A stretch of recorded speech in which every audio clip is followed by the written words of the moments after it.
My first visual memories are of this framed poster above my crib.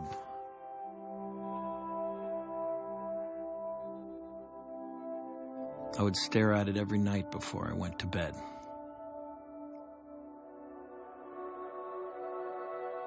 My father was an underground comic distributor. He's always been the sort of Z-League of the counterculture, as I like to call him. Having painted in Warhol's studio, being roomies with Lou Reed, he knew Art Crumb and all these great artists of his generation. I mean, I was brought up on all kinds of wacky visuals as a kid. So I would stare at this painting over and over. The Garden of Earthly Delights by Hieronymus Bosch. It was painted around 1500, and if you look at these panels long enough, they start to tell a story. In the first panel, you have Adam and Eve in the Garden of Eden, birds flying off in the distance, elephants and giraffe, and a lot of religious iconography. The second panel is where it starts to become more interesting. The deadly sins start to infuse their way into the painting. There's overpopulation, there's debauchery and excess. And the last panel, which is the most nightmarish one, especially from a young child's perspective, is this twisted, decayed, burnt landscape. A paradise that has been degraded and destroyed.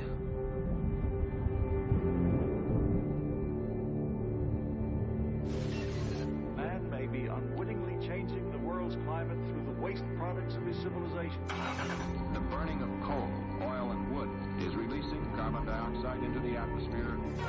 The greenhouse effect has been detected, and it is changing our climate now. Guess where the temperature goes? It goes up.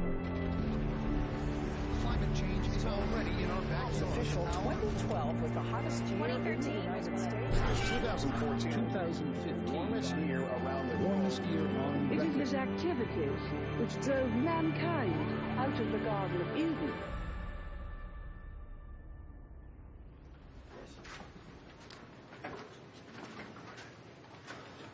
Hi, how are you? Pleasure, It's pleasure. Great pleasure to see you. Here. So we can remove this. This can be. Oh wow, this is for height control. Yeah. For shorter leaders like this way. and taller leaders. What specific message do you think is the most important? Climate change is coming much, much faster. We have seen such extraordinarily extreme weather patterns. If you consider this vastness of this universe, this planet Earth is just a small boat. If this boat is sinking, then I think we will have to all sink together. I know that he has been a very committed and effective environmentalist. And that is why I really count on your leadership and vision. Please welcome the newly appointed United Nations Messenger of Peace, Mr. Leonardo DiCaprio.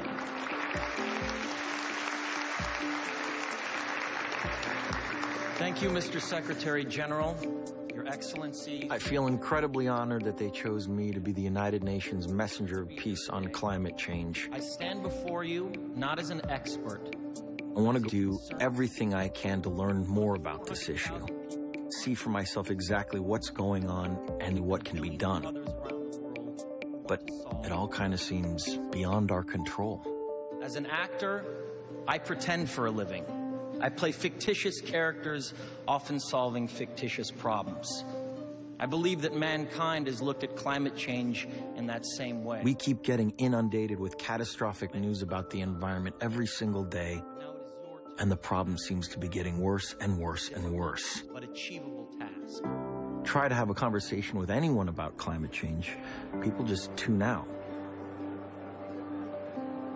If the UN really knew how I feel, how pessimistic I am about our future, I mean, to be honest, they may have picked the wrong guy. Hundreds of thousands took to the streets of New York today, demonstrating for action on climate change.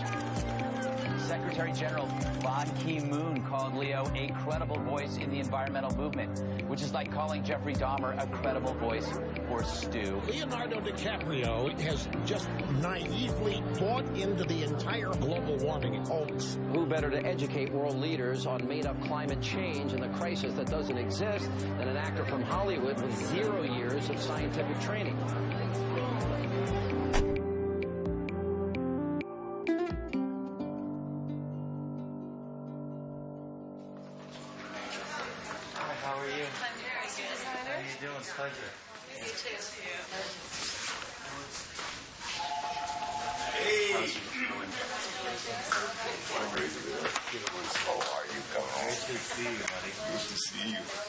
So I just started this new film.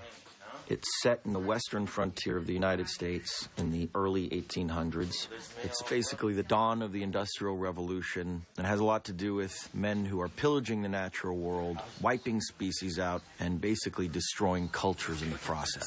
Those are like buffalo skulls. Alejandro, those are crazy. Not crazy, yeah. Are these fur choppers? Are these people No, who are they're selling the people skulls? that sell the skulls, yeah.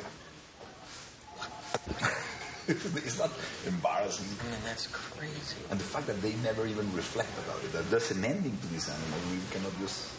It's insane. If you can put that in the movie, that would be unbelievable. How about this? I dare you. Okay.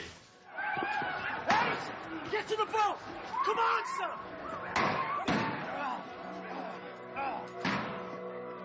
I didn't grow up around nature at all.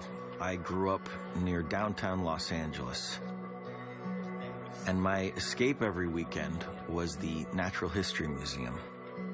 And from a very young age, I became fascinated with species that had become extinct.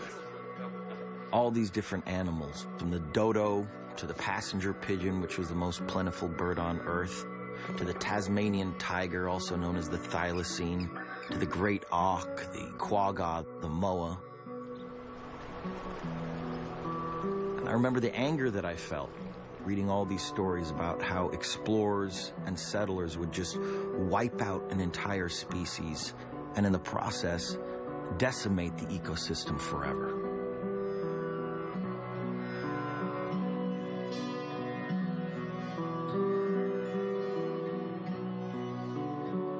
The difference now is we're knowingly doing this. It's just on a much larger scale.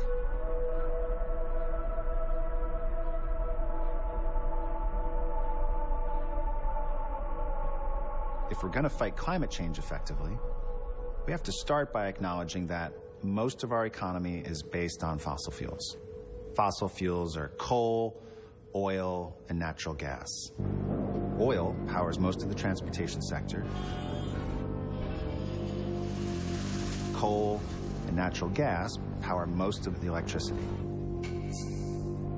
Now, in the first couple decades of the 21st century, in order to sustain our dependence on fossil fuels, we're going to very risky, very extreme new sources.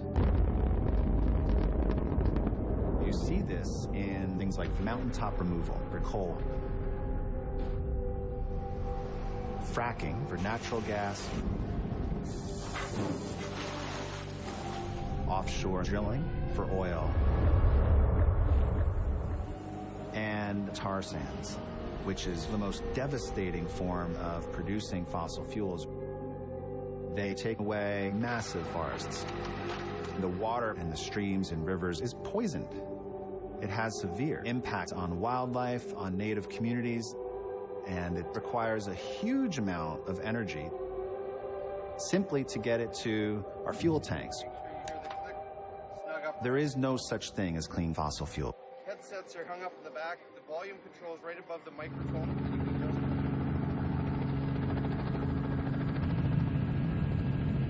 Who clear-cut all of this? There's a logging company here in town, so typically where people need the trees cut to do any development of any sort here, there's a local mill and they process all the wood. This would be all boreal forest here. would have started as a pretty small operation back in the mid to late 1960s. Different than it is today. Today we produce about 350,000 barrels a day of synthetic crude oil from this facility. There's a couple of other ones. Leonardo, there's Exxon. They have started up a new mine just recently. And then there's Shell. So those are all the black is the oil sands. Yeah, you can tell by looking at it that it is oil in it. So what happens in real time is we take the sandy oil and we wash the oil out of the sand. We just pump steam into the ground, and then as the ground warms, literally the oil drops. It just falls out of the sand, and then we're done. Kind of looks like Mordor. Like what? Mordor from Lord of the Rings. It's such a massive operation. It's mind-blowing. Now this, of course, is just our mining operation. And we'll get to the extraction operation and the upgrading operation. The in situ operation is some 70 kilometers or so away, but the plants are connected by pipelines and so on. The truth is, the more I've learned about this issue and everything that contributes to the problem, the more I realize how much I don't know. How much I don't know about this issue. The first time I ever heard the term global warming, which is what it was called back then, I was in my early 20s. I had the opportunity to sit down one-on-one with then Vice President Al Gore in the White House. And he drew a picture of our planet on a chalkboard. And then he drew the atmosphere around it. And he said, this is the most important issue of our time. I had absolutely no idea what he was talking about. He said all our modes of transportation, boats, trains, planes, cars, the way we produce our food, the way we build our cities, almost everything we do releases carbon dioxide, CO2. And that leads to climate change. The polar ice caps will melt, the seas will start to rise, there'll be more dangerous weather patterns, floods, droughts, wildfires. It sounded like some nightmarish science fiction film. Except everything he said is real, and it's happening right now.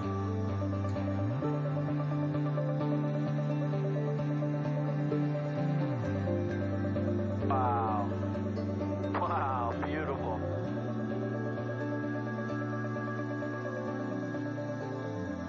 I just want to know how far we've gone, how much damage we've done, and if there's anything we can do to stop it.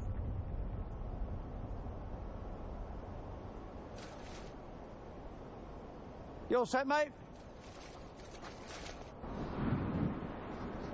So it's the 4th of July, and we're here in the middle of the Arctic.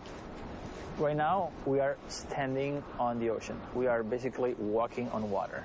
This is the northern tip of Baffin Island, one of the hundreds of islands in the high Canadian Arctic. We are way above the Arctic Circle, and if you put your hand in the water, you will not be able to stand it for more than 5 minutes. Except you, who are a badass. You hunt and fish here, right? Yeah. What do you fish and what do you hunt?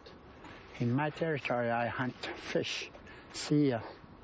Now I hunt polar bear. Is this polar bear? Yep.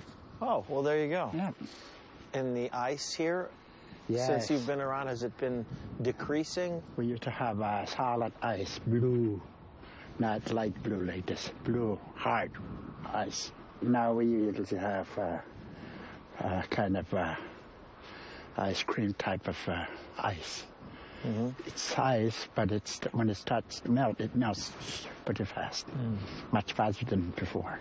2040, you will be able to sail over the North Pole. There's going to be no sea ice left in the Arctic Ocean in the summer. We are burning so many fossil fuels that the ice is melting. The Arctic is like the air conditioning for the Northern Hemisphere. If it goes away, that's going to change currents, that's going to change weather patterns, that's going to make floods and droughts more catastrophic. It's the most dramatic transformation of a large environment ever. Look at this. They're right here. There are about 10,000 to 12,000 narwhals on this region. The numbers are stable here. In other regions are declining. Wow. That's awesome. And they are waiting for the ice to open up, to swim in so they can catch the flounder. I can't believe what they sound like. It's amazing. They're like purring. You know, I don't want to be in a planet without these animals.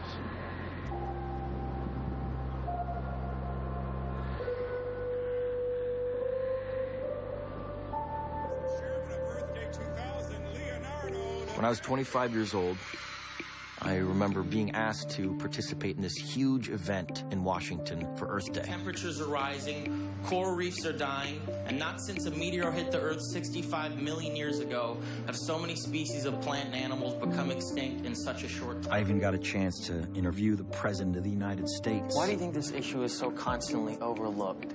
I think it's because it takes a long time for the climate to change in the way that people feel it, and because it seems sort of abstract now. At the time, there was this huge push to get the word out on global warming. Now, a couple degrees difference in today's temperatures may not seem like an emergency. Back then, everyone was focused on small individual actions. We all have to, bring environmentalism to the American consciousness. We all have. And it boiled down to simple solutions like changing your light bulb. It seemed like a positive thing at the time, you know? Changing your light bulb. But it's pretty clear that we're way beyond that point now. Things have taken a massive turn for the worse. We keep finding things that aren't in the climate models. They're used to project the future. So that tells me that the projections for the future are really conservative. If climate stays at this temperature that it's been in the last decade, Greenland is going away. Don't walk into the crevasse. Oh my God! Don't get too close to the edge. Look at how violent that is. These rapids are going so incredibly fast. This meltwater is making its way to the sea. If that's not balanced by snowfall, then the ice sheet gets smaller and sea level rises. This is actually our proper climate station. This is a climate station? I was imagining a massive igloo with all kinds of scientists doing experiments. It really does look like broken down pool equipment. What does this connect to? This is all melted out. Now, this was a hose that went down 30 feet, and now it's melted out. So, wait a minute. So this that's lying here used to be straight down under ice. Yeah, so we made... So that's the amount of ice that has melted. Yeah.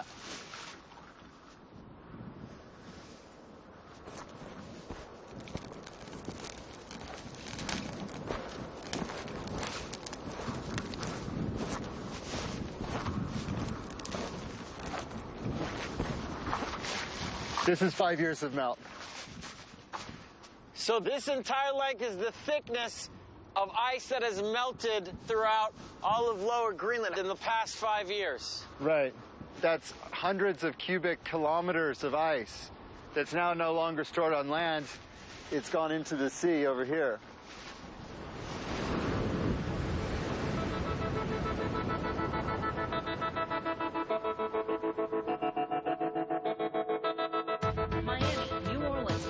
And Long Beach, California may be doomed to fall victim to ever-rising sea levels.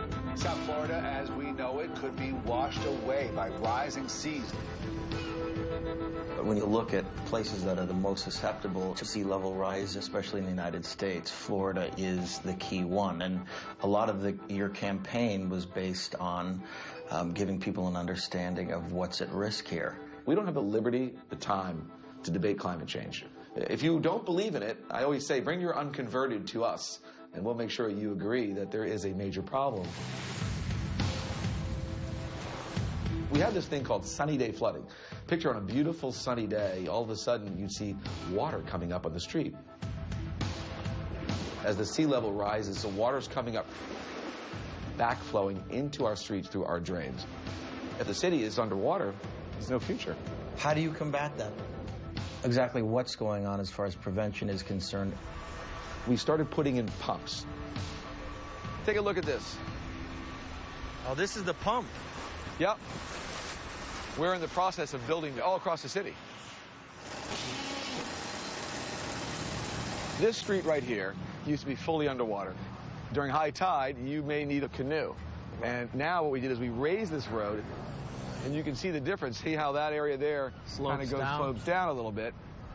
So the main investment is in these systems right here, raising the roads and the electric pumps. Yeah. This is a $400 million project, citywide. And of course, we're paying for it by our city revenues. I had to raise tax revenue, which you can imagine is not a very popular thing to do as a politician. And this construction, is it going to make a difference Major and buy you a significant amount of time? Absolutely. I would think about 40, 50 years. That's it? Yes.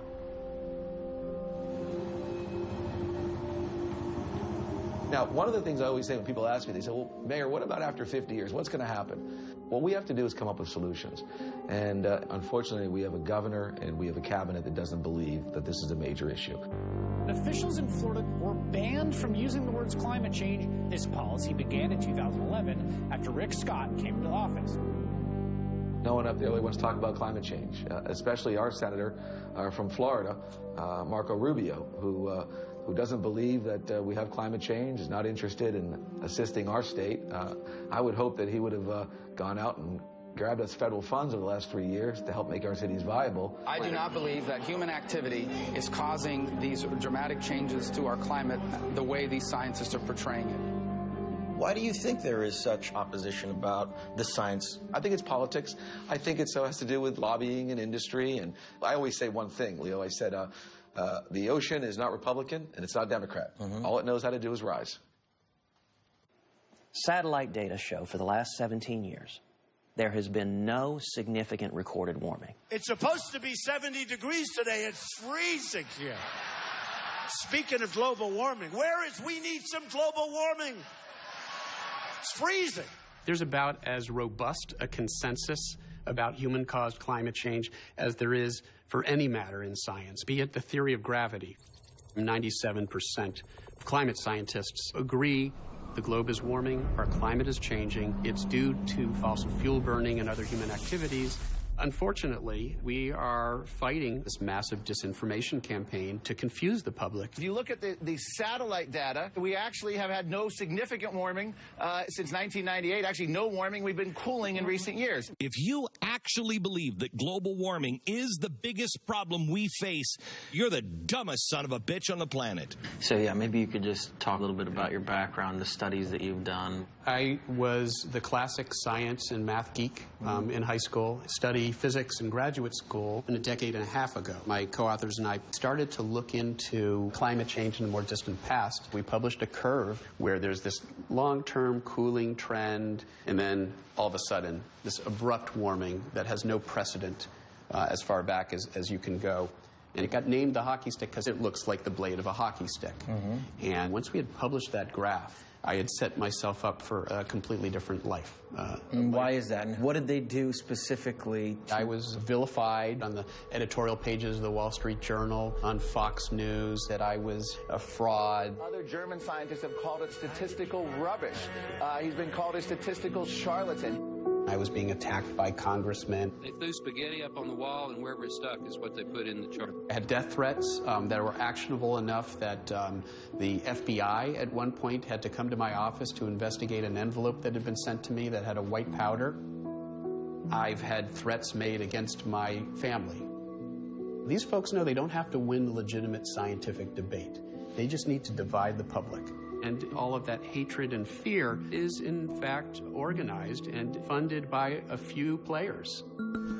Fossil fuel interests, folks like the Koch brothers, finance a very large echo chamber of climate change denialism. The reality is a lot of climatologists believe that the science is not settled. Global warming is illusory. We're actually going through a period of global cooling. It's easier to believe in a benevolent God, the baby Jesus, than it is in some kind of theory about global warming. Websites and news outlets and think tanks They find people with fairly impressive credentials who are willing to sell those credentials to fossil fuel interests. Dr. Fred Singer, president of the Science and Environmental Policy Project. The weather balloons around the world show no warming of the atmosphere in the last 25 years. You have all of these organizations with lofty-sounding names like Americans for Prosperity or the Heartland Institute. These are front groups that are funded by corporate interests. Americans for Prosperity is really just a front group for the Koch brothers. That's an organization founded by David and Charles Koch. And good morning to you, Timmy. Welcome here. What are you going to get for your money? We hope to see policies change. Koch Industries is one of the largest privately held fossil fuel interests in the world. And they're doing everything they can to protect that wealth. Would you give up all that industrialization? Would you give up all the productivity that's brought us, all the lives that has saved over the last 100 years so that the temperature wouldn't rise 0.5% or 1%? And they've lobbied Congress. We keep hearing 2014 has been the warmest year on record. So here, Mr. President, catch this. James Inhofe is probably the most prominent congressional climate change denier. Global warming is the greatest hoax ever perpetrated on the American people. He's the chair of the Senate Environment Committee. There are some people who are so arrogant to think that they are so powerful they can change climate. Man can't change climate. It might not be surprising to learn that James Inhofe is one of the largest recipients of fossil fuel money in the U.S. Senate. Fossil fuel interests have bought our House of Representatives and Senate Environment Committee. We can't get a climate bill passed through our Congress because it's controlled by fossil fuel-funded climate change deniers who are blocking any bills that would attempt to deal with this problem. How they're able to discredit scientists who have devoted their life to this issue is kind of mind-boggling to me. Sometimes it makes me want to take a drink. If I was a scientist, I would be absolutely pissed every single day of my life. These people are, engaged in an effort to lead us astray in the name of short-term, fossil fuel profits, so that we end up leaving behind a degraded planet. What could be more immoral than that?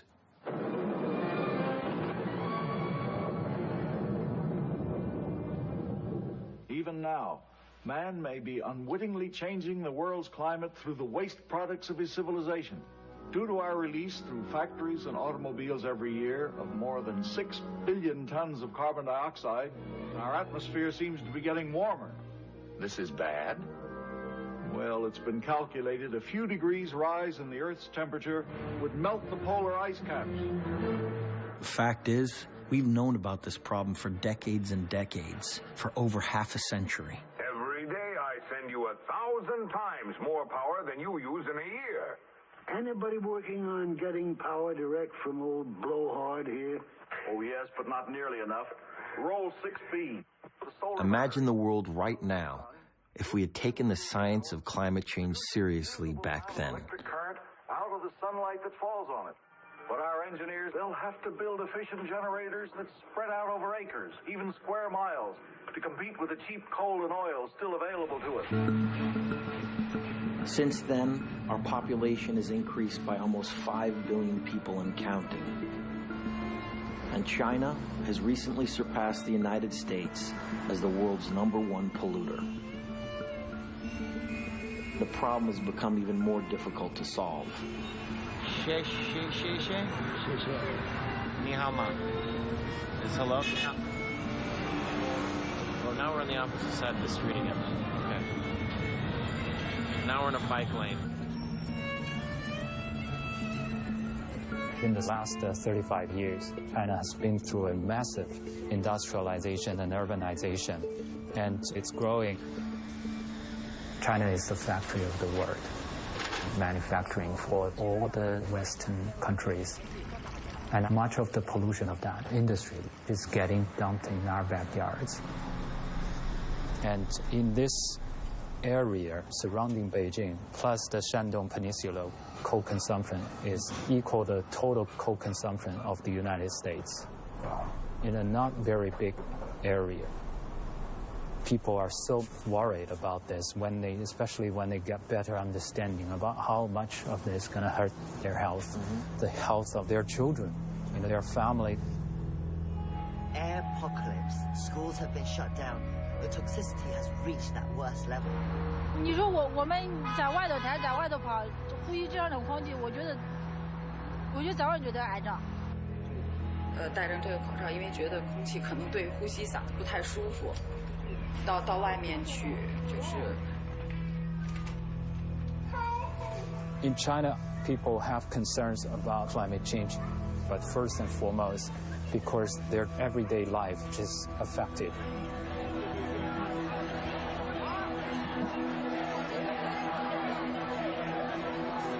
People really want to be part of the solution.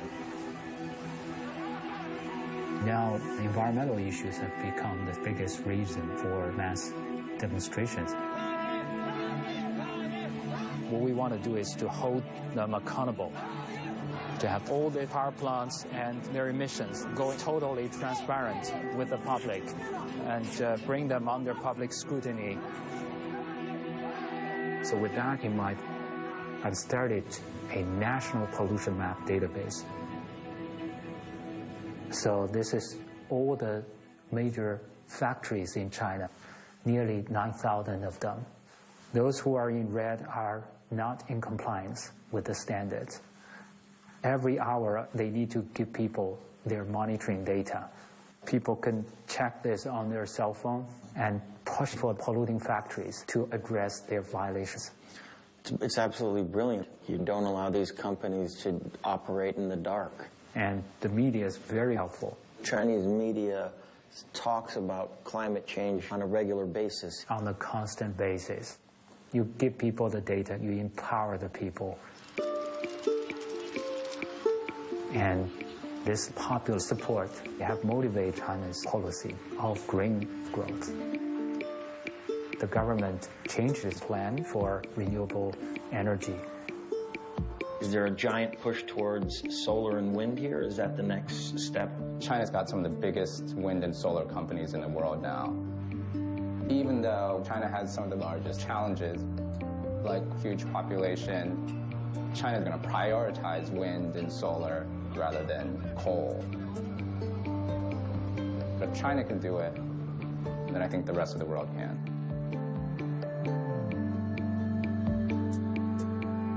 China is still heavily relying on fossil fuels, but they seem to be transitioning to renewables much faster than anyone anticipated. The question is, can less developed countries with rapidly growing populations make the same transition?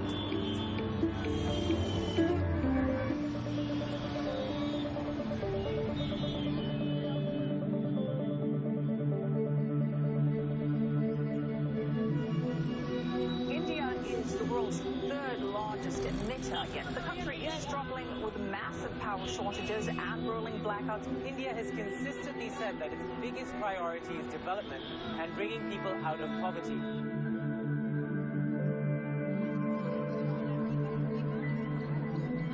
We care about climate change. But the fact is, we are a country where energy access is as much a challenge as climate change. We need to make sure that every Indian has access to energy. From what I understood, there are 300 million people without power, without light here in India. That's equivalent to the entire population of the United States. Namaste. कैसी हैं आप? मैं आपको परेशान कर रही हूँ, मगर इनने पहले ये देखा नहीं है. जी सुनीता, बहन ये क्या करती है ये? Today in villages, Indian villages, you will find people take cow dung. And they make what is known called cow dung cakes or uplas in Hindi, and they burn those. And that's their only source of cooking energy. So they will make food now.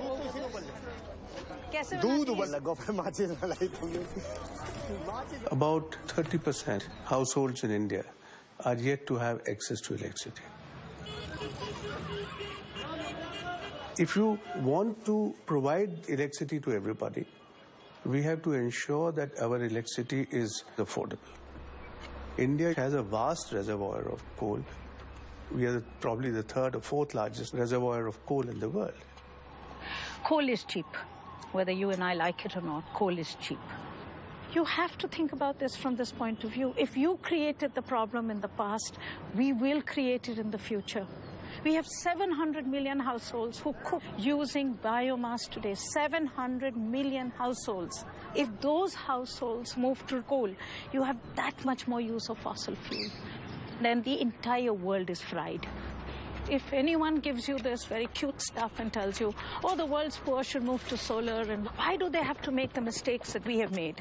I hear this all the time from American NGOs. And I'm like, wow, you know, I mean, if it was that easy, I would have really liked the US to move towards solar, but you haven't. Let's put our money where our mouth is.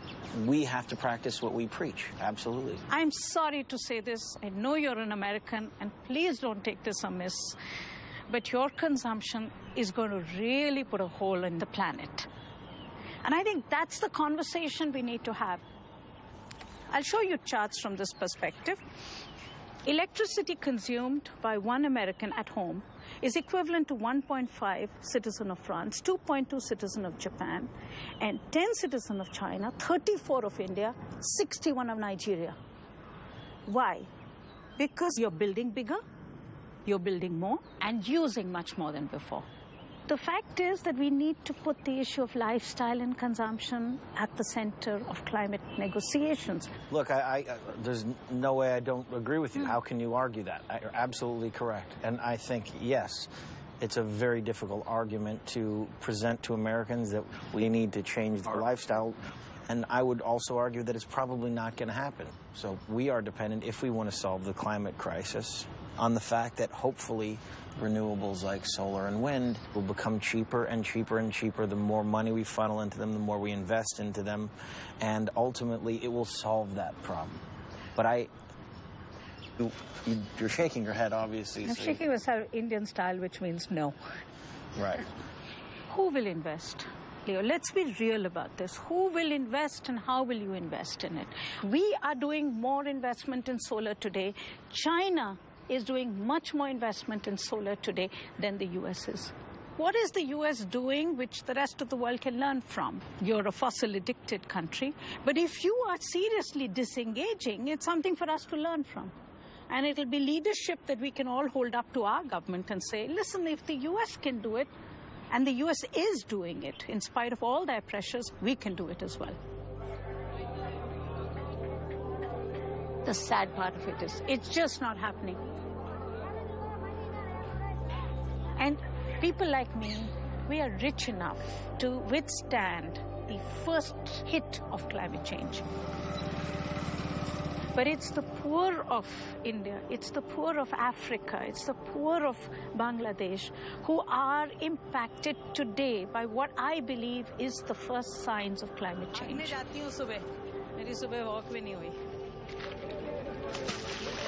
यहाँ पर क्या लगाते थे हाजी जी? जो अंजन लगे हुए हैं engine, हाँ, यहाँ प्याज भी लोगों ने लगाई है, वो तो वो प्याज खराब. So February, March, which is when the crops are standing, they got half the year's rainfall in just 5 hours. Half the year's rainfall in 5 hours. So these crops are all destroyed. Yeah, destroyed. Your back is breaking doing this, and then you get one unseasonal rainfall. It's absolutely like the last straw on the camel's back. And we need countries to believe that climate change is real and urgent. It's not a figment of their imagination.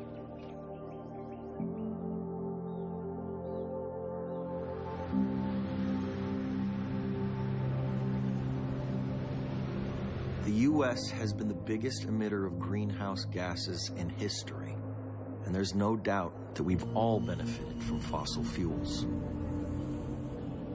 I know I have.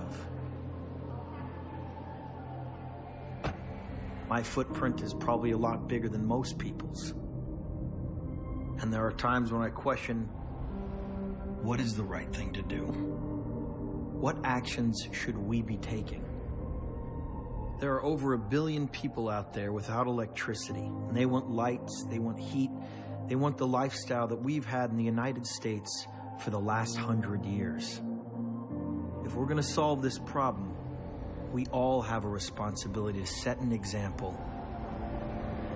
And more than that, help the developing world transition before it's too late.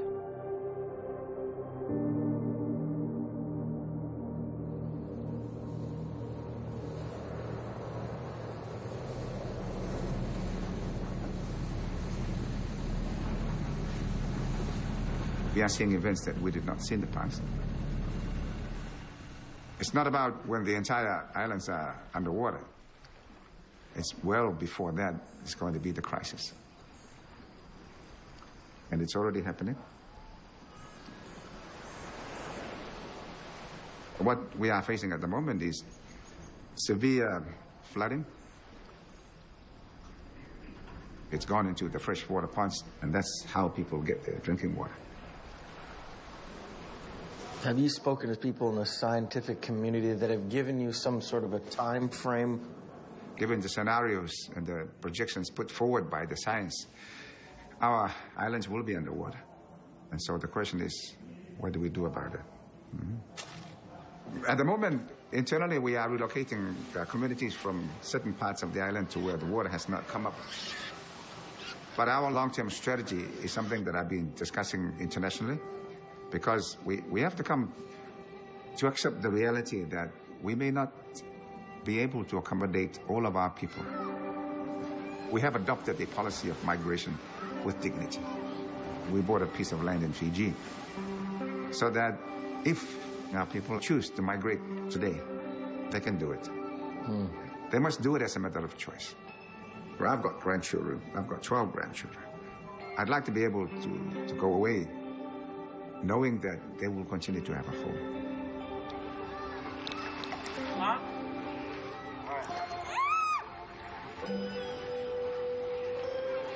Islands in the Pacific, we're paradise in peril. Throughout Palau, we have sea level rise coming into the farmlands, coming into the homes. This is unbelievable. When was this an intact island with homes on it? How long ago? 12 years ago, when you came, there were people living here. So within the 12-year period, this is the result. It's just a small picture of one place.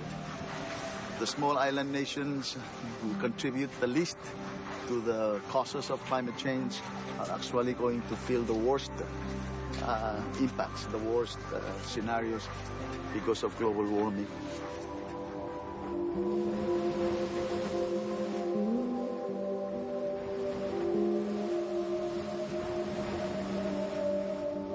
What we've done to the rest of the world is just, it's criminal.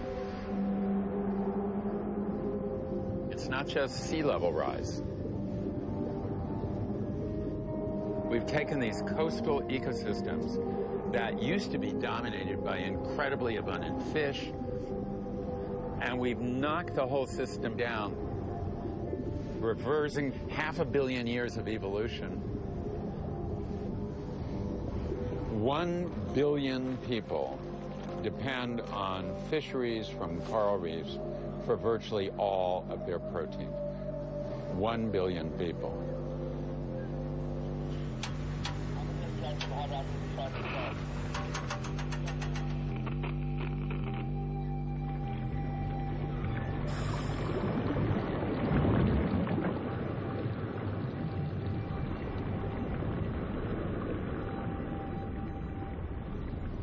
Here we are, we're on what was a pretty healthy coral reef. What's missing? You see almost nothing swimming around. Is this a dying coral reef? I think this reef has had it. We're pushing this system really hard, and that is a serious enemy to the health of corals and their ability to grow. It's causing loss of people's livelihoods. It's causing starvation. This is happening all over. Oh, yeah, absolutely. I think reefs as we know them are going to virtually disappear. The oceans are like this big buffer because they absorb carbon dioxide. They take up about 1/3 of the CO2 that we're dumping into the atmosphere. So because of that, they are a stabilizing force in climate. The problem is the ocean can't do its job fast enough with this absurd rate of carbon dioxide emissions. You know, life isn't going to disappear in the ocean. There will always be life in the ocean. but it's not going to be necessarily the kind of life we want. We could go back to 3 billion years ago and have just a whole lot of slime.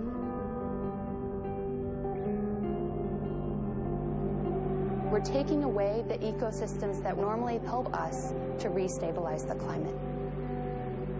Like oceans, rainforests absorb carbon from our atmosphere. Decades and decades of the forest breathing in the carbon, storing it in the trunks and the leaves and the organic matter. So those carbon emissions are being held safe for us. Until we clear them and light them on fire, it acts like a carbon bomb and releases massive carbon emissions back into the atmosphere. Wow, this haze is intense, isn't it? The visibility not very good.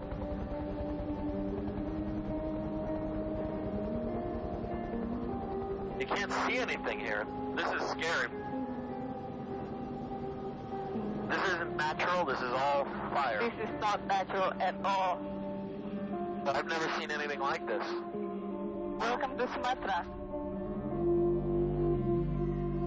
There are 3 big tropical rainforest areas left in the world: the Amazon in South America, the Congo Basin in Africa, and the Southeast Asian rainforest, which spans Indonesia.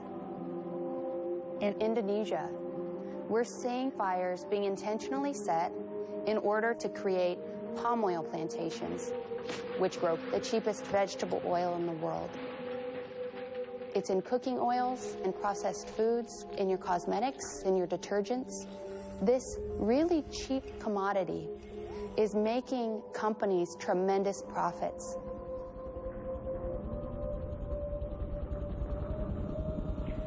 So those rows down there, that's how palm oil plantation look like from above. Just as far as you can see. Rows of palm oil. They have destroyed so much of this forest, it's unbelievable.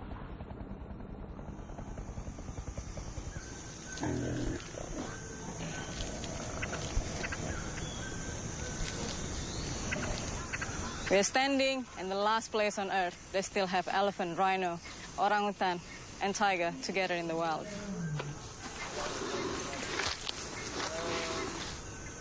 What a beauty.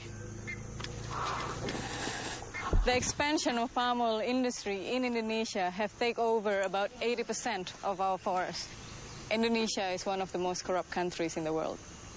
Companies bribe government officials to issue a permit for them to stop burning the land. And the forest fires release a copious amount of carbon. Last year, in 2015, when the forest fire happens in Indonesia, it emits more carbon daily than the entire US economy. And forest fires continue to happen. What's at stake is not only the livelihood of the people, but also the life of these forest species. I can't even comprehend what these forests must have looked like. Forests where rhino and elephant and orangutan would be populated into the thousands.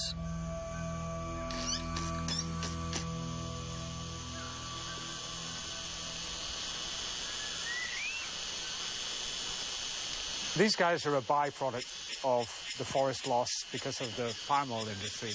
You know, they're effectively refugees from forests that no longer exist. Wow, that's a good grip. Yeah, strong. Here, I'm gonna get you some fruit. Don't be scared. The carrot or the fruit? Definitely the fruit. That's what you guys are after, huh? There you go. Do you like carrots or not so much? Oh my God. They're amazing. Oh.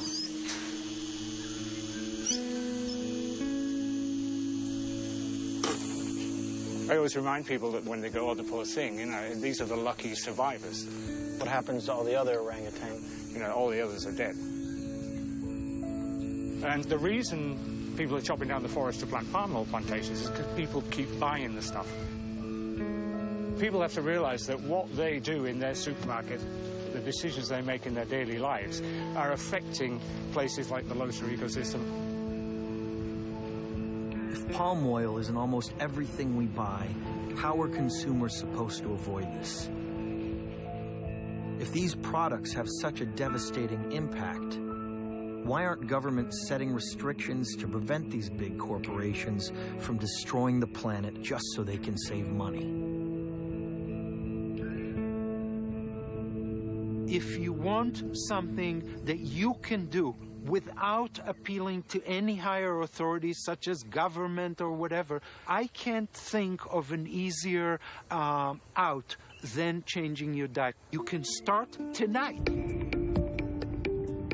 So you're a scientist who studies the effects of agriculture on climate, but you grew up raising cattle and taking them to slaughter, right? I'm a scientist. That's the most important thing.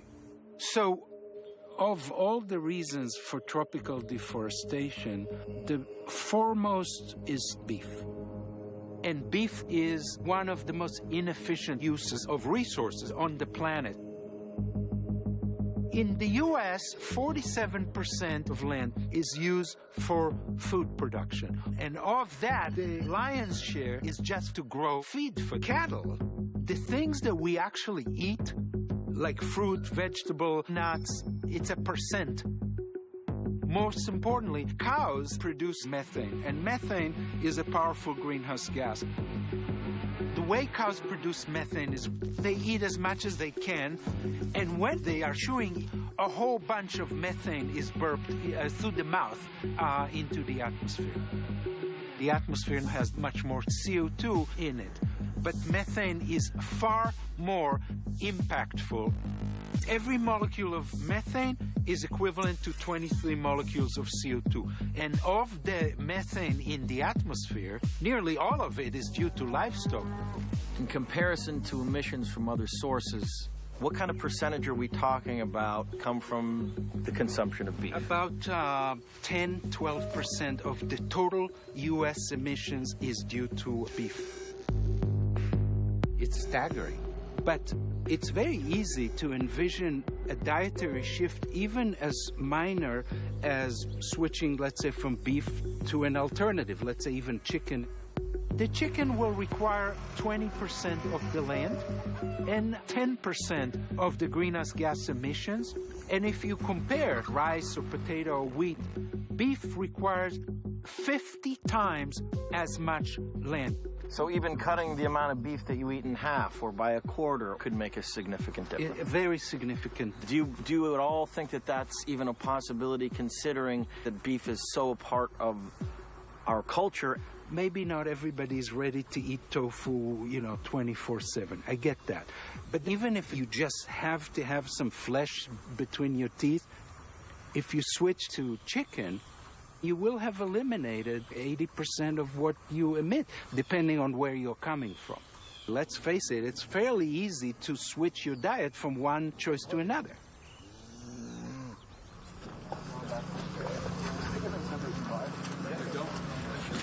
Two steps there. There. Okay, ready. A little faster.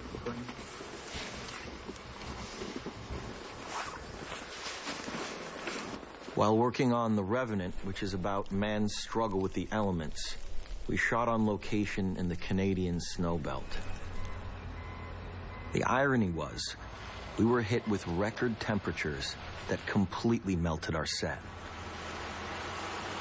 The other concern would be flooding or getting the road washed out. In order to finish making the movie, we had to relocate halfway around the world just to find snow.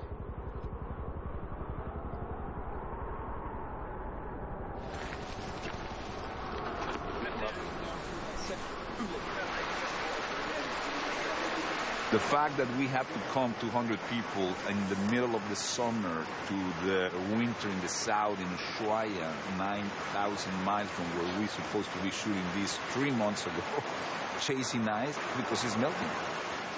It was a very, very warm winter.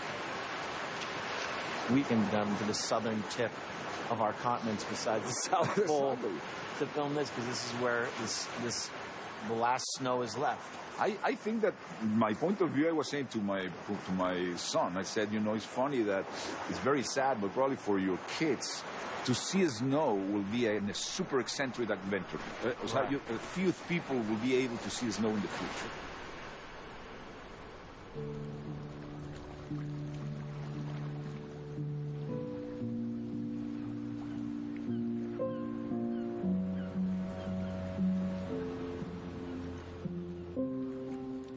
I feel like I'm in some weird, surreal movie. I honestly look around and I think, when I have children, everything that we now take for granted, our planet and all its biodiversity and beauty, everything in the future is going to be different.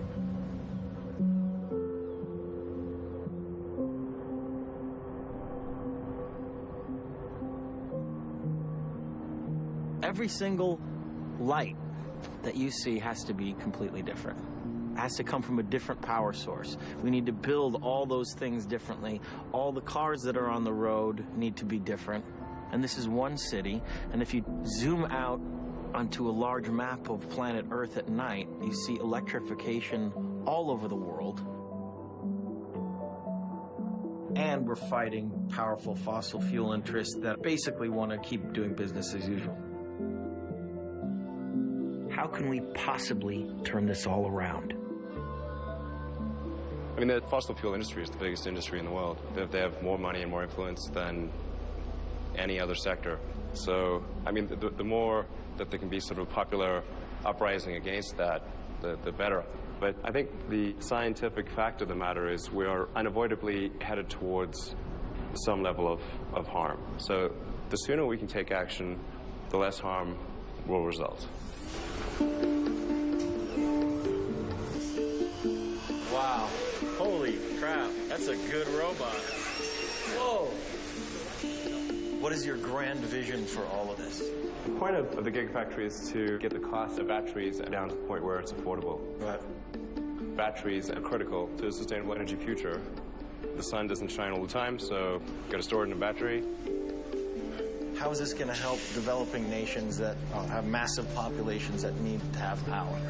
So the advantage of solar and batteries is that you can avoid building electricity plants at all. So you could be a remote village and have solar panels that charge a battery pack that then supplies power to the whole village without ever having to run thousands of miles of high voltage cable all over the place. It's like what happened with landline phones versus cellular phones. In a lot of developed countries, they just didn't do the landline phones. They just went straight to cellular. And we actually did the calculations to say, like, what would it take to transition the whole world to sustainable energy? What kind of throughput would you actually need? And you need 100 gigafactories. So 100 of these? 100 of these, yes. That would make the United States... No, the whole world. The whole world? The whole world. All energy. That's it? Yeah. That sounds... It's manageable. That sounds manageable. Yeah. The Gigafactory, when it's complete, it'll have the largest footprint of any building in the world. Counting multiple levels, it could be as much as 15 million square feet. So Tesla can't build 100 gigafactories. The thing that's really going to make difference is if companies that are much bigger than Tesla do the same thing. If the big industrial companies in China and the US and Europe, the big car companies, if they also do this, then collectively we can accelerate the transition to sustainable energy. And if government sets the rules to favor sustainable energy, we can get there really quickly. But it's really fundamental. Unless there's a price put on carbon, we're never going to be able to make the transition that we need to in time, correct? Yeah. And the only way to do that is basically with a carbon tax. Okay, now walk me through a carbon tax, which is what you're saying is the silver bullet for climate change. Well, a carbon tax would be basically a tax on any kind of activity that put carbon into the atmosphere. So when you tax something and raise the price, people are going to tend to consume less of it. In fact, that's sort of lesson number one of economics. So you're teaching economics at Harvard, and you literally wrote the book on contemporary economics, right? Well, if I'm teaching the course for many years, I might as well write the textbook to go with it. So just to be clear, you've worked with a lot of Republican heavyweights, John McCain, Mitt Romney, and you worked for George Bush when he became president? I was chairman of the Council of Economic Advisors. So how come we don't have a carbon tax already?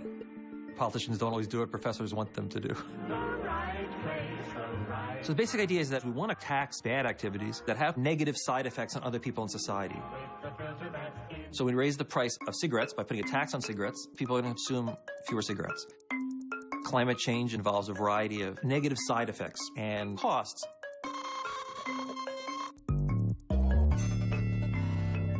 A carbon tax forces people to take account of those costs.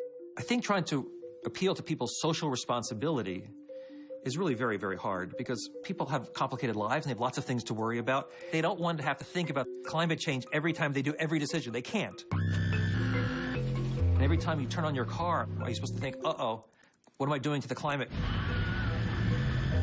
What a carbon tax does is it nudges them in the direction of doing the right thing. So let me get this straight. You're a Republican who wants more taxes. Well, one of the important things to keep in mind is that if you have a carbon tax, you can turn around and cut other taxes in response. For example, payroll taxes. This is a tax shift rather than a tax increase. So is it possible to ever pass a carbon tax now, given the current political situation? I mean, half the people in office still don't believe in climate change. Yes, we can. During the campaign, President Obama didn't want to say the word carbon tax because it polled terribly. If we want to change the president's view of carbon taxes, we need to change the public's view of carbon taxes. Think of gay marriage. Remember, Barack Obama ran against gay marriage. I am not a supporter of gay marriage. When did he switch? When the polls started switching. I think same-sex couples should be able to get married. Politicians, whether we call them our elected leaders, are really our elected followers. They do what the people want them to do. We need to preach to the American people. And once the American people are convinced, the politicians will fall in line very quickly. President Obama and representatives from nearly 200 other countries are trying to reach an agreement to keep global warming in check. In December, the world will come together at the UN Climate Conference in Paris, and we will see whether or not we can muster the collective political will to reach an ambitious, comprehensive agreement. This is a critical year. Leo, how you doing, man? Thank you for your time. I really appreciate it. Last time we had a hug, everybody had a... Did you see the result of the thing after 3 days? Oh, really? Oh, yes, I remember that. I forgot about that. Good to see you, Secretary. So, after decades of failed negotiations, what makes this negotiation different from all the rest? I remember the footage of George Bush Sr. saying, we've just learned about this thing called global warming. We come to Rio proud of what we have accomplished and committed to extending the record on American leadership on the environment. I mean, we had climate summit after climate summit, and we've seen so little action. Well, let me tell you why this is different, and it really is different. Last year, President Obama was able to stand up in Beijing with Chinese President Xi and announce intended reductions in emissions for Paris. Well, guess what? When the two largest economies in the world and the two largest emitters in the world stand up and make a statement like that, that's created a momentum that never existed before. A lot of things are coming together. Tragically, the full measure of the negative impact of climate change is coming together, too. What's happened now is that you have mass populations that are moving as a result of climate. Climate refugees pouring into the capital. And tempers are fraying. Or you have huge fights over water, which could erupt into wars.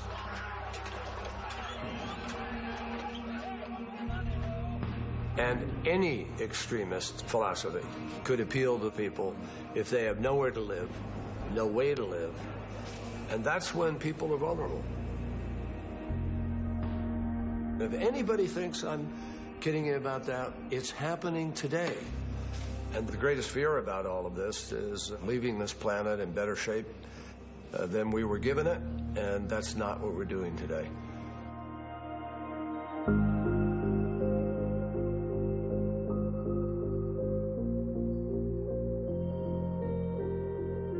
Today I spend most of my time understanding how can we secure a prosperous future for humanity in a situation where we're starting to hit the ceiling of what the planet can cope with. And I have the privilege of chairing something called the Earth League, which is a network of leading Earth system scientists who try and gather really all the knowledge we have on understanding our future on Earth. We are on average moving towards 4 degrees warming this century. And we haven't been in a 4-degree warmer world for the past 4 million years. So it's not as if it's a place we know very well. So give me one sort of picture of what the world may look like if we do not take action. Well, to begin with, for the past 12,000 years, temperatures are almost miraculously stable. In fact, average temperatures vary with only plus minus 1 degree Celsius during this entire period. This perfect planet with this perfect atmosphere. Yeah, exactly. And so let's then move upwards in temperature. Where are we right now? Well, today we're approaching 1 degree Celsius. Already at just 0.85 degrees, we're seeing faster than predicted impacts. This storm is so big, so vast, 60 million Americans will feel its power. We're in an historic drought. The world's coral reefs begin to collapse even before 2 degrees. And that's predicted to hit 1.5 to 2 degrees. So already now. So that's already probably going to happen. That's already probably going to happen. At 3-4 degrees, we will have heat waves which make many regions in the world not livable any longer. Agriculture will be collapsing around the equator. That would take us beyond being able to responsibly feed humanity. What makes scientists so nervous is that we can reach a point where Earth takes over and start reinforcing warming. This is what we call tipping points, and the most obvious one is Greenland. Greenland, for the first time, is melting on its entire surface to a point where instead of being a white surface becomes a dark surface, and suddenly instead of being a cooler becomes a self-heater. Because of the fact that the ice can no longer reflect back. Just the color change. Just the color change of the ice. Yeah. Suddenly all these feedbacks start kicking in. Methane stuck under frozen permafrost thaws to a point where it starts getting released. And that in turn warms the planet even more, which releases more methane. Correct. That's if we don't take immediate action. Yes, that's business as usual. But the Paris Climate Summit that we are soon approaching in December, if world leaders come together properly, the window is open, but barely open, to transition back into a stable planet. Last time we had our climate summit, you couldn't say that we could go to scale on high-tech, clean energy solutions. But now in Paris, we can say so. We actually have the proof. You know, you wake up in Germany on Saturday morning, you're likely to get 30% of your electricity from solar and wind, and not from a few energy utilities, but from over 2 million citizens delivering to a grid. Denmark today produces over 100% some days of its electricity needs from wind. 100%. It's totally renewable. And remember that once you've invested in wind and solar, you actually have free energy forever. In countries like my own, in Sweden, there was an enormous uprising among people, you know, from youth groups to civil society organizations, to the point that the Prime Minister announced 3 weeks back that Sweden will now become the world's first fossil fuel-free nation. You know, I was shocked at the way that propelled itself from below. I think we have tipped the world towards a sustainable future. The fear is, are we doing it too slowly?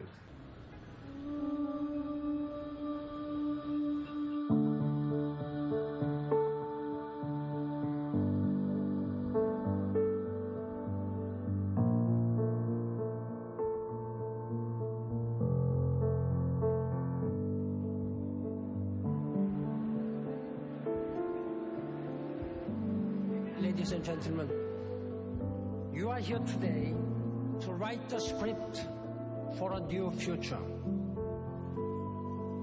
The fate of our planet is in your hands. Olive. I am a small island girl with big dreams from the island of Majuro in the Marshall Islands.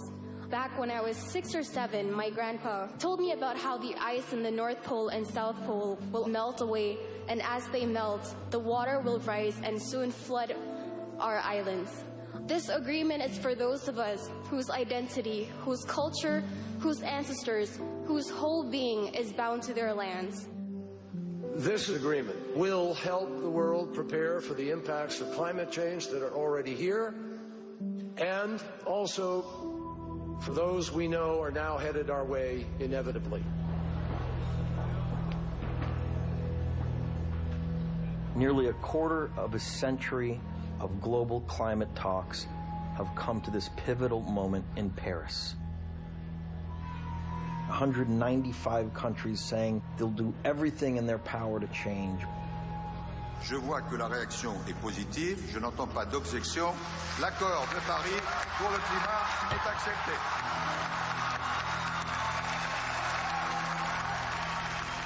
There's no doubt that this agreement is a massive step forward. But does it go far enough? The Paris Agreement calls for keeping climate warming to well below 2 degrees Celsius, while striving for 1.5. There's no mention of a carbon tax. There's no mention of any penalties. There are no enforcement provisions. We just have to take it on faith that all these countries are going to follow through with what they say. How likely is that? This is an unattainable deal that Congress has already voted to reject. The fact that we're going to have a 26 to 28% reduction in CO2 emissions, that isn't going to happen. I chair the committee that has jurisdiction over the Environmental Protection Agency.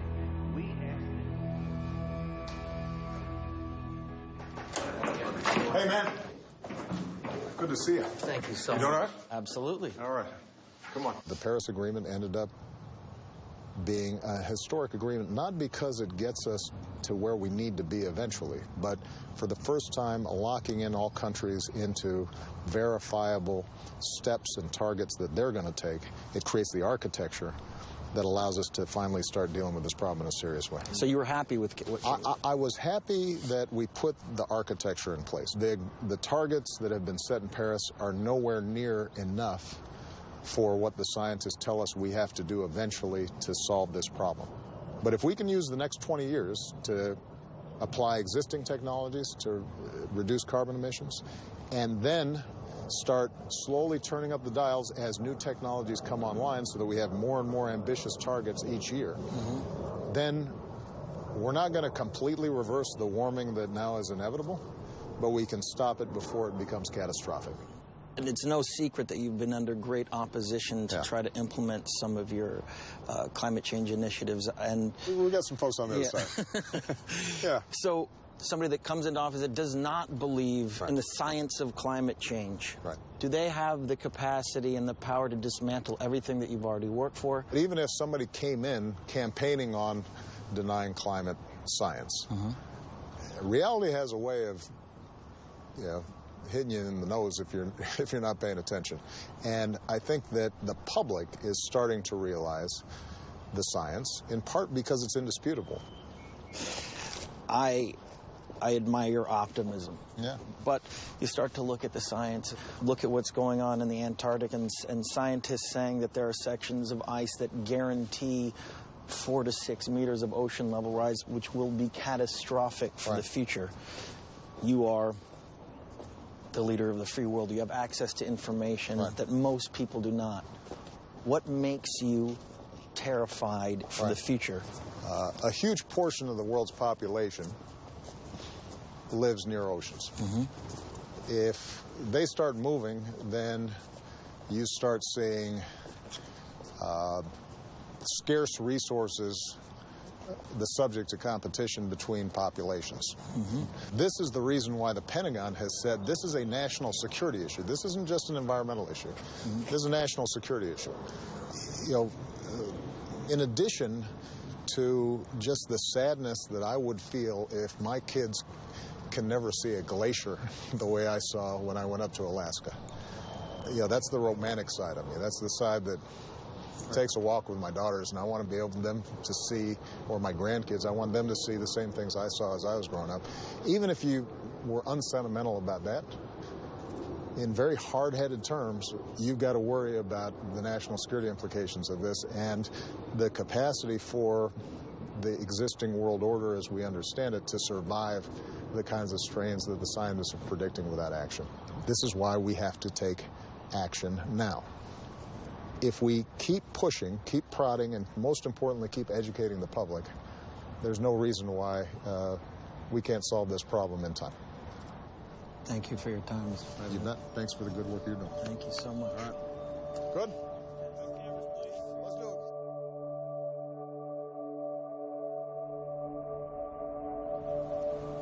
I realized that as a science community, we have not done the best job, frankly, of communicating this threat to the public. But when you go up there and see it with your own eye, how thin the world's atmosphere is. Tiny little onion skin around the Earth. So that's all the oxygen that we breathe, that's the CO2. Everything we burn goes into it. It's an astonishingly fragile film. You know, I knew intellectually how the Earth system works, because that's what I've been doing for 20 years, to see how the atmosphere and the ocean, all the elements of the system work together. So I understood it intellectually. But it's like being an ant trying to understand what an elephant looks like by crawling all over the elephant. But when you're up there in orbit and you can see 1,200 miles in any direction, I mean, let me tell you, it's kind of a revelation. Seeing all the cities at night, millions of people all working away, doing something. Coming around the day side of the world, seeing the natural systems, the hurricanes, huge, great big wheels, you know, over the oceans. Saw the Amazon River go between my feet for like 5 minutes, you know, and the whole green carpet either side. Just beautiful, all the way out to the sea. And, you know, there was the sun coming up over the Amazon, the whole forest waking up and doing what it does every day, you know, breathing in and breathing out. So I you know, at the end of all that, I became immensely fond, more fond of the planet, you know, which I never thought about when I actually just live on the surface. And also kind of fond of the people on there too. It's like being taken away from your family and coming back. And, you know, I wish it all well. Just before Christmas, I got told I got pancreatic cancer, you know, stage 4, so it's elsewhere in me, not just in one place. So, you know, the odds are I won't be around for very long. You know, it's very small chance of survival. So, that's really motivated me, you know, to think about what's important to do. And what can I contribute in the time I have left? So this is a model simulation of the Earth now. We have about 20 satellites that are dedicated to looking at the Earth every day. One looks at clouds, one looks at the sea surface temperature. OCO looks at carbon dioxide in the atmosphere. All this information comes in, and this is the tool we use to do climate simulation. Here's an example of one thing we can see. This is ocean surface temperature as measured from space. This is the whole world's surface temperature. You can see the poles melting there. Wow. Yeah. This is the way to do it, man. I mean, this is the way to really see what's going on. Here's a Gulf Stream. Look at this. It's the motion of the ocean. This is like a great piece of art. It is, isn't it? Biggest impact will be here. In the Gulf Stream. Yeah. This current here, see it? The dumping of ice off melting Greenland would stop this conveyor belt. And the Gulf Stream would slow down, and stopping the transport of heat from here to there. And then Europe would get cold toes, because there's a lot of heat transport from the tropics across the North Atlantic that keeps Europe warm. I mean, Europe would get colder? Yeah. Right? Because that's the big misconception about climate change, is that everything gets warmer. Yeah. Wow. And here's the most advanced precipitation satellite in the world. It's very important because we think the biggest impact from climate change is the moving of the precipitation belts from the equator to go further out. So we're already seeing so that causes persistent drought. More drought in places that are already too hot. Yes. And there's a lot of papers written in the State Department elsewhere how that sustained drought has helped fuel the conflict, the Syrian civil war, Darfur, Sudan, all these places that are short of water, short of food. Is this throughout the entire planet, or is it just this particular region right here? No, we expected the whole world. We expect bits of India. We expect in the U.S., Oklahoma, you know, the Dust Bowl region. We expect that to get much, much drier over the next few decades. Oh, my God. Right. And what about my home state of California here? Not looking great, I'm afraid. Now, our models predicted persistent drought in the Dust Bowl and here for 50 years from now. But we're just seeing the worst drought in 900 years here right now. So it's coming a bit earlier than we thought. We're talking about this happening over a period of a few decades. It's just consistent, not great news. No. But a lot of people are kind of confused about the issue. You know, the facts are crystal clear. The ice is melting, the Earth is warming, the sea level is rising. Those are facts. Rather than feeling, oh my God, it's hopeless, say, okay, this is the problem. Let's be realistic. Let's find a way out of it. And there are ways out of it. You know, if we stopped burning fossil fuel right now, the planet would still keep warming for a little while before cooling off again. So you're saying that if we do the right thing, right, we're going to heat up, or we're going to... It'll tail off, and then it'll start cooling again. Would that Arctic ice sheet start to then increase again? Once the cooling started, yeah. So there really is a possibility to repair this trajectory that we're on. Interesting. Yeah.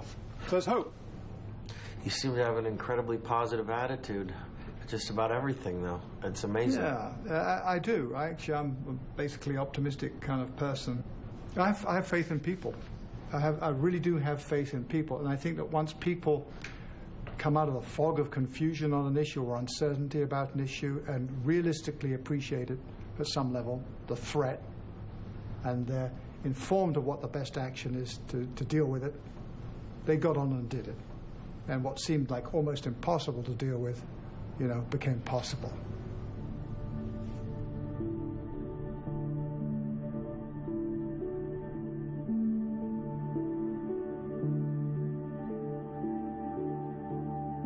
I still think a lot about that picture that used to hang above my crib. The story of the Garden of Earthly Delights actually begins on the outside of the painting, where Bosch painted a view of our Earth on the third day of creation. It's almost as if he wanted to show the fragility of our planet by depicting the Earth and its atmosphere enclosed in glass. Questa nostra casa si sta rovinando e ciò danneggia tutti. Pope Francis has officially released his encyclical on the environment. The document is both a call for immediate action to stop global warming and a cry for justice for the poor. La sua attuazione. Our common home has fallen into serious disrepair. Hope would have us recognize that there is always a way out, that we can always redirect our steps, that we can always do something to solve our problems. Still, we can see signs that things are now reaching a breaking point.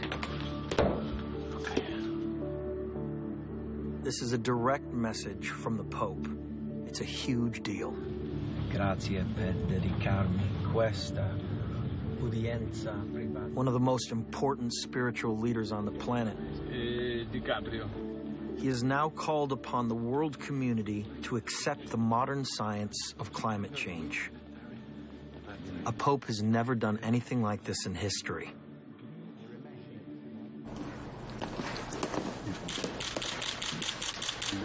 Sua Santità, grazie per dedicarmi questa udienza privata con lei. Being able to spend time and sit with the Pope was a pretty profound experience. This is a book, Hieronymus Bosch's, was hanging above my crib as a young boy.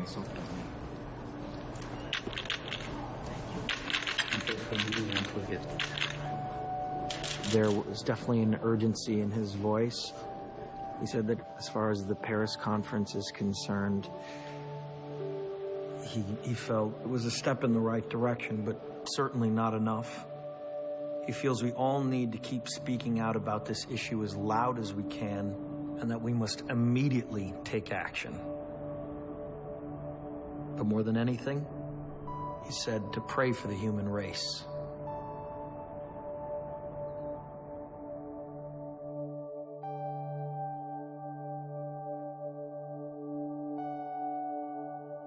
After everything I've seen, it's become pretty obvious that we're no longer living in that first unspoiled depiction of Eden.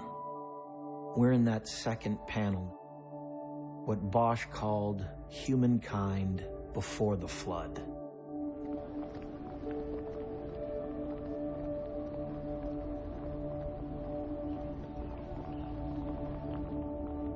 And what haunts me the most is that last panel, the one with the charred, blackened skies, a planet that we collectively have left to ruin. The question is, can we change our course in time?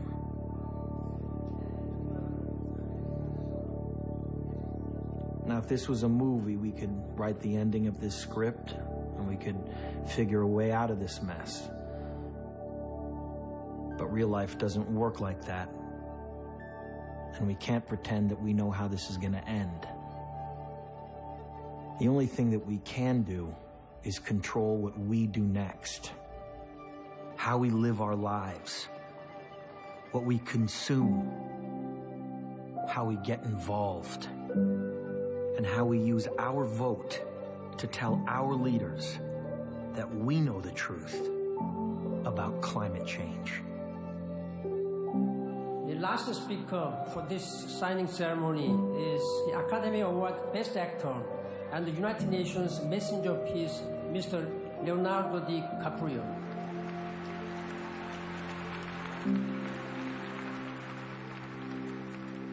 Thank you, Mr. Secretary General, for the honor to address this body.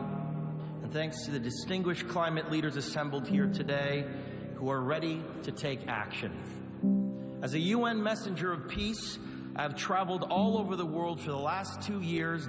I've seen cities like Beijing choked by industrial pollution, ancient boreal forests in Canada that have been clear-cut, and rainforests in Indonesia that have been incinerated. In India, I met farmers whose crops have been literally washed away. In America, I've witnessed sea level rise flooding the streets of Miami. In Greenland and in the Arctic, I was astonished to see that ancient glaciers are rapidly disappearing, well ahead of scientific predictions. All that I have seen and learned on my journey has absolutely terrified me. Now think about the shame that each of us will carry when our children and grandchildren look back and realize that we had the means of stopping this devastation, but simply lacked the political will to do so. Yes, we have achieved the Paris Agreement. More countries have come together here to sign this agreement today than for any other cause in the history of humankind, and that is reason for hope. But unfortunately, the evidence shows us that it will not be enough. A massive change is required right now, one that leads to a new collective consciousness, a new collective evolution of the human race, inspired and enabled by a sense of urgency from all of you. We can congratulate each other today, but it will mean absolutely nothing if you return to your countries and fail to push beyond the promises of this historic agreement. After 21 years of debates and conferences, it is time to declare no more talk, no more excuses, no more 10-year studies, no more allowing the fossil fuel companies to manipulate and dictate the science and policies that affect our future. The world is now watching. You will either be lauded by future generations or vilified by them. You are the last best hope of Earth. We ask you to protect it, or we and all living things we cherish are history.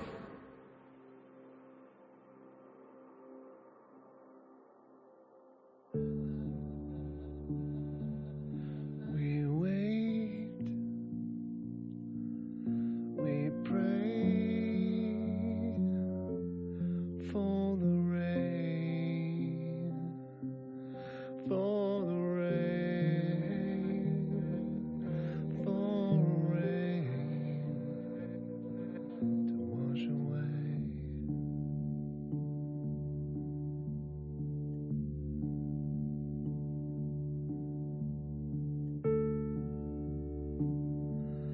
We try, deny, to believe,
too late.